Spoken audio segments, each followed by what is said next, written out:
এই পর্বে তোমরা ক্লাস 9-10 অর্থাৎ এসএসসির যেই কবিতাটা আছে সলিটিউড, সেটা আমরা আলোচনা করছি। সলিটিউড অর্থ হলো একাকিত্ব। এটা লিখেছে হচ্ছে ইলা ওয়াইলার উইলকক্স। এই কবিতাটা দেখো, আমরা প্রথমে কবিতাটা দিয়েছি, কবিতার বাংলা অনুবাদ দিয়েছি, এরপরে কবিতাটার থিম দিয়েছি ইংরেজি এবং বাংলায়, সামারিতি দিয়েছি ইংরেজি বাংলায়। এই কবিতার গুরুত্বপূর্ণ শব্দের অর্থগুলো সিনোনিম অ্যান্টোনিম সহ দিয়ে দিয়েছি। এই কবিতায় আসার সম্ভাব্য যে প্রশ্ন আছে সে প্রশ্ন উত্তরগুলোর বাংলা ইংরেজি অনুবাদ সহ দিয়ে দিলাম। অনেকগুলো প্রশ্ন দিয়েছি যেগুলো তোমাদের আসবে। এরপর এই প্রশ্নে যে ফিগার অফ স্পিচ ব্যবহার করা হয়েছে সেগুলো দিয়ে দেওয়া হয়েছে। অর্থাৎ আমরা আজকে এই কবিতার পোস্টমর্টেম করে ফেলব। তোমরা এর আগের ক্লাসে আমরা টাইম যে কবিতাটা ছিল সেটা দিয়েছি, এই ক্লাসে আমরা সলিটিউড নিয়ে পড়ব। পরের ক্লাস আমাদের টু মাদার্স রিমেম্বার্ড, ও মি লাইফ, ও মি ও লাইফ, সেই কবিতাগুলো আজকের ক্লাসে আমরা পোস্টমর্টেম করে ফেলবো। সলিটিউড, এলা ওয়েলার উইলকক্স। এটা হচ্ছে মানব জীবনের একাকিত্ব নিয়ে। আমি যদি তোমাদের এটার প্রথমে ব্যাকগ্রাউন্ডটা বলি, ধরো আমাদের জীবনে আমরা যখন আসলে সফল হই, টাকা পয়সার মালিক থাকি, হাসি খুশিতে থাকি, সফলতার চূড়ায় পৌঁছাই, তখন আমাদের পাশে দাঁড়ানোর মানুষের অভাব থাকে না। আমরা তখন আমাদের পাশে সবাইকে পাই, সুখের দিনে ভালোবাসার মানুষের অভাব হয় না। কিন্তু আমরা যখন ব্যর্থ হয়ে যাই, আমরা যখন কষ্টে থাকি, হারানোর বেদনায় ব্যথায় থাকি, বিভিন্ন ধরনের সমস্যায় জর্জরিত থাকি, একাকিত্বে থাকি, সমস্যায় থাকি, তখন আমাদের সাথে আসলে কেউ সঙ্গ দেয় না, আমাদেরকে তারা এড়িয়ে চলে। কবি এই জিনিসটা বোঝানোর জন্য বলছে যে লাভ, হাসো, and the world laughs with you, পৃথিবীও তোমার সাথে হাসবে। উইফ, কাঁদো, অ্যান্ড ইউ উইফ অ্যালোন, তোমাকে একাকী কাঁদতে হবে, তোমার সাথে কেউ কাঁদবে না। আমরা যখন হাসি, দল ভল বেঁধে বন্ধুবান্ধব সবাই আমাদের সাথে হাসি ঠাট্টায় মেতে ওঠে, কিন্তু যখন কাঁদি আমাদেরকে বালিশে মুখ লুকিয়ে একাকী কাঁদতে হয়। For the sad and the old earth must borrow its mirth. Sad old earth, এই যে দুঃখের পৃথিবী, মাস্ট বোরো ইটস মার্থ, মার্থ মানে হলো জয়, আনন্দ। এই দুঃখের বৃদ্ধ পৃথিবী, কবি এখানে পৃথিবীকে দুঃখের পৃথিবী বলতেছে যে ও শুধু ধার নেয় যে মার্থ, আনন্দ। কারণ but has travel enough of its on, কারণ পৃথিবীও নিজে অনেক সমস্যায় জড়িত। সেজন্য এই পৃথিবী কখনো আরেকজনের কষ্ট ধার নেয় না, সে শুধু আনন্দগুলোই ধার নেয়। সিং, গান করো, and the hills will answer, পাহাড় সে গানের উত্তর দিবে। আমরা যখন পাহাড়ে কোনো একটা কথা বলি, পাহাড় সেটাই ইকো হয়, প্রতিধ্বনিত করে। এই জন্য কোন এক কবির এরকম একটা কবিতা আছে, পরের বার কাউকে ভালোবাসলে পাহাড়কে ভালোবাসবো। আমি যখন বলি একবার ভালোবাসি, পাহাড় আমাকে 3 বার বলে ভালোবাসি ভালোবাসি ভালোবাসি। পাহাড় একটা প্রতিধ্বনিত করে। কিন্তু তুমি যখন পাহাড়ের মাঝে দীর্ঘ শ্বাস ফেলবা, সাইটা কি? আমরা যখন খুব কষ্টে থাকি, হতাশায় থাকি, এভাবে আমরা একটা নিঃশ্বাস ফেলি না, এটা হচ্ছে সাই বা দীর্ঘশ্বাস। It's lost on the air, এটা বাতাসে হারিয়ে যায়। The echo bound of joyful, আমি বলেছি না পাহাড়ের জয়ধ্বনিটা শুধু আনন্দের জয়ধ্বনিটাই ইকো করে, প্রতিধ্বনিত করে। কিন্তু but shrink from a voice of care, কিন্তু বাকি শব্দগুলো, কষ্টের কথাগুলো সেখানে হারিয়ে যায়। রিজয়েস, তুমি আনন্দ করো, and man will seek you, মানুষ তোমাকে খুঁজবে, তোমার আনন্দের সঙ্গী হতে চাইবে, আনন্দের ভাগ নিতে চাইবে। গ্রিপ, কিন্তু তুমি যদি কষ্টে থাকো, the want turn and go, তারা পথ চেঞ্জ করে চলে যাবে, তারা পথ পরিবর্তন করে ফেলবে। দেখে যে তুমি যে কষ্টে আছো, অভাবে আছো, তোমার কষ্টের কথা শুনতে হবে, সেটার ভাগ নিতে হবে জেনে তারা কী করে, grieve and the turn and go, তারা পথ টার্ন করে নেয়, পরিবর্তন করে নেয়, অ্যান্ড গো, সে রাস্তা থেকে চলে যায়। They want full measure of all of your pleasure, they want, তারা চায়, ফুল মেজার, সকল আনন্দ, of all your pleasure, full measure, পরিপূর্ণতা চাই, অফ অল ইউর প্লেজার, সম্পূর্ণ আনন্দের। অর্থাৎ তোমার যত আনন্দ আছে, তোমার যত সুখের বিষয় আছে এরা ফুল মেজার, এরা পুরোটাই অন্য মানুষ ভোগ করতে চাইবে। আমাদের জীবনের আনন্দের বিষয়গুলো অন্য মানুষরা ভাগ করতে চাইবে, but they do not need your কিন্তু তোমার কষ্টে তাদের দরকার নেই। বি গ্ল্যাড, আনন্দিত হও। And your friends are many, তোমার অনেকগুলো বন্ধু হয়ে যাবে। তুমি যখন আনন্দে থাকবা তোমার বন্ধুর অভাব থাকবে না। কিন্তু বি স্যাড, কিন্তু কষ্টে থাকো, ইউ লস দেম অল, তুমি সবাইকে হারিয়ে ফেলবা। তোমার কষ্টের সাপোর্ট দেওয়ার জন্য, পাশে দাঁড়ানোর জন্য কাউকে পাবা না। পাশে দাঁড়ানোর জন্য কি কাউকেই পাবা না। There are none to decline your nectar wine. There are none, কেউ থাকবে না ডেক্লাইন, অস্বীকার করতে। nectar wine, nectar মানে ফুলের রেণু, মধু। ওয়াইন শরাব, তোমার জীবনের আনন্দের মধুগুলো খাইতে সবাই রে পাবা, কেউ ডিক্লাইন করবে না। আমার জীবনের মধু খাইতে, জীবনের সুখগুলো খাইতে কেউ স্বীকার করবে না। But alone I must drink life's gall, gall মানে কষ্ট, দুঃখ, suffering, sadness. Drink life's gall, আনন্দের মধু খাইতে, শরাব পান করতে সবাই খাবে। আসো তোমার আনন্দের মধুটা আমাকেও ভাগ দাও, আমি খাই। কিন্তু জীবনের যে গাল আছে, কষ্ট আছে, সাফারিংস আছে, সেটা তোমাকে একাকেই ড্রিঙ্ক করতে হবে। কেউ সেই তোমার কষ্টটা পান করবে না। ফিস্ট মানে হলো ভোজের আয়োজন করা, খাবারের আয়োজন করা, পার্টি আয়োজন করা।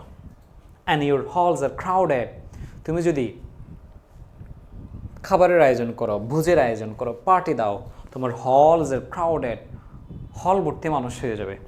তো ফাস্ট, কিন্তু যদি তুমি রোজা রাখো, না খেয়ে থাকো, উপবাসে থাকো, মানে তো ফাস্ট মানে রোজা রাখা, এখানে হবে যে উপবাসে থাকা, না খেয়ে থাকা।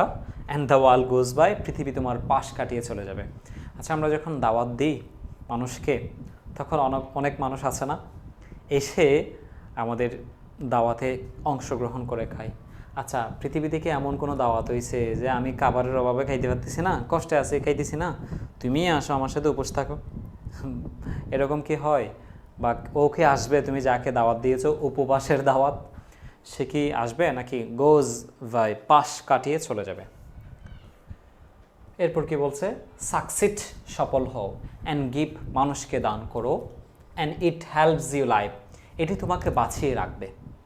তুমি যখন সফল হবা, সফলতার ছড়ায় যাবে, মানুষ তোমার কথা মুখে মুখে বলবে, তোমার আত্মীয়, ফ্রেন্ডস, রিলেটিভস, আশেপাশের সারাউন্ডিংস যারা আছে সবাই। এবং যখন মানুষকে দান করতে পারবা, তোমার অর্থবিত্ত হবে, মানুষ তাদের গল্পের মাঝে তোমাকে বাঁচিয়ে রাখবে, তোমার সুনাম তারা খেতে ছড়িয়ে দিবে। But no man can help you die, কিন্তু তুমি অসহায়ের সময়, তোমার মৃত্যুবরণের সময় কেউ তোমাকে সহযোগিতা করবে না। There is room in the halls of pleasure, আনন্দের হল রুমে সবার জায়গা থাকে। For large and lordly train, but one by one we must all file on through the narrow aisle of pain. আনন্দের হল রুমে অনেক মানুষ থাকে, কিন্তু জীবনের কষ্টের ট্রেনে, ন্যারো আইল অফ পেইন, জীবনের সরু পথ, আইল বুঝো?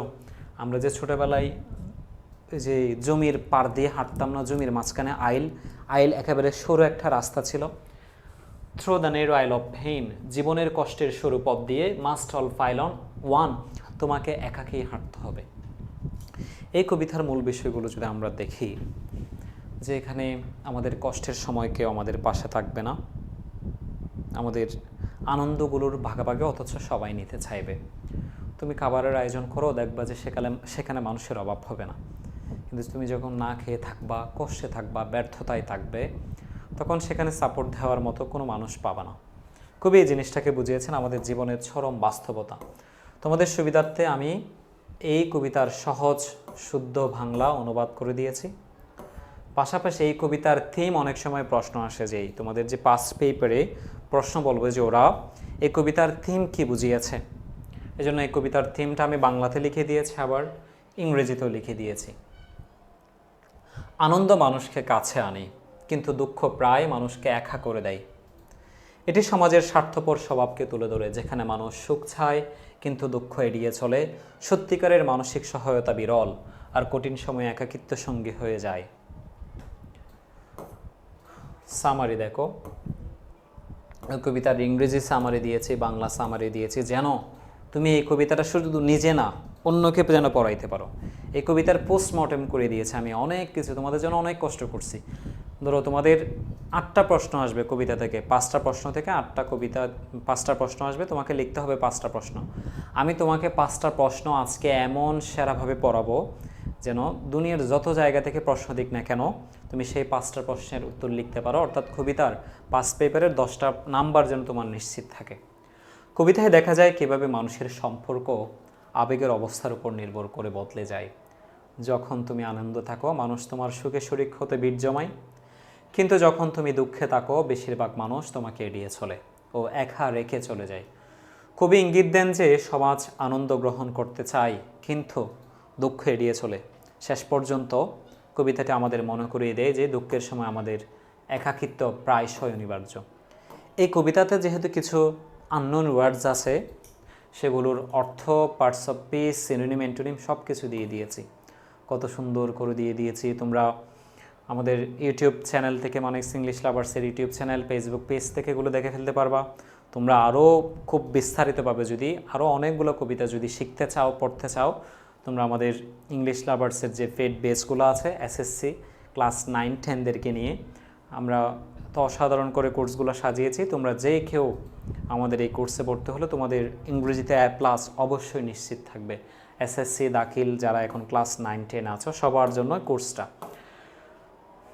এরপর দেখো এই যে সলিটিউড কবিতায় যে প্রশ্নগুলো তোমাদের এসএসসি দাখিল পরীক্ষার ক্লাস 9-10 পরীক্ষায় আসার মতো সেগুলো আমি এখানে দিয়ে দিয়েছি, একেবারে বাংলা শুদ্ধ দিয়ে দিয়েছি যেন তোমরা নিজেরাই পড়তে পারো।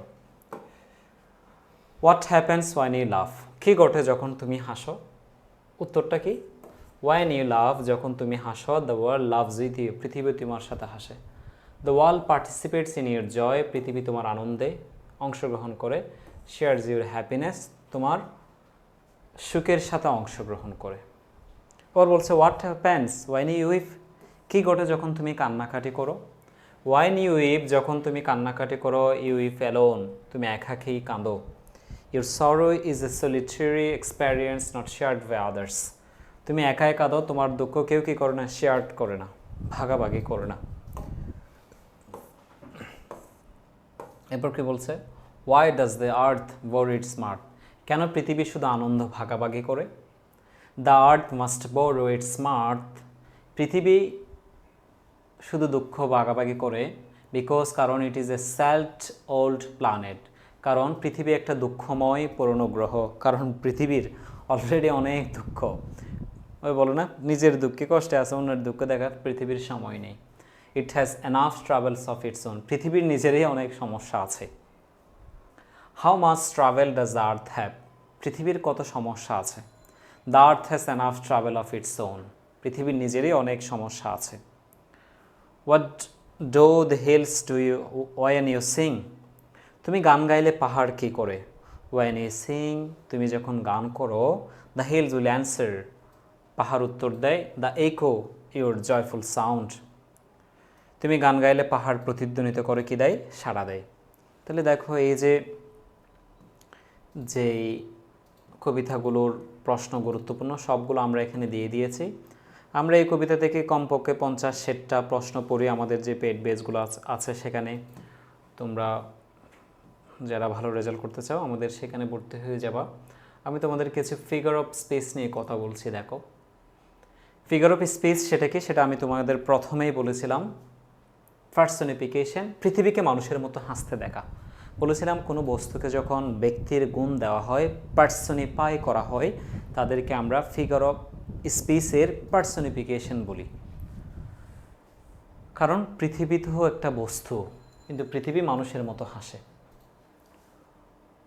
Wife and you weep alone, weep weep বারবার একই কথা যখন বলে সেটাকে বলা হয় রিপিটেশন, পুনরাবৃত্তি।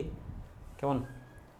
পার্সনিফিকেশন আবারও বলছে পৃথিবীকে দুঃখী ও ধার নেওয়া দেখানো, মানুষ না ধার নেয়, কিন্তু কবি এখানে পৃথিবীকে বলা হচ্ছে পৃথিবী যেন ধার নেয়, যেন মানুষের মতো ধার নেয়, যার কারণে এটা পার্সনিফিকেশন। অর্থাৎ একটা সেন্টেন্স দিয়ে বলা হয় যে প্রশ্নে কবি এখানে কোন ফিগার অফ স্পিচ অথবা কোন লিটারেরি টার্ম ব্যবহার করেছেন।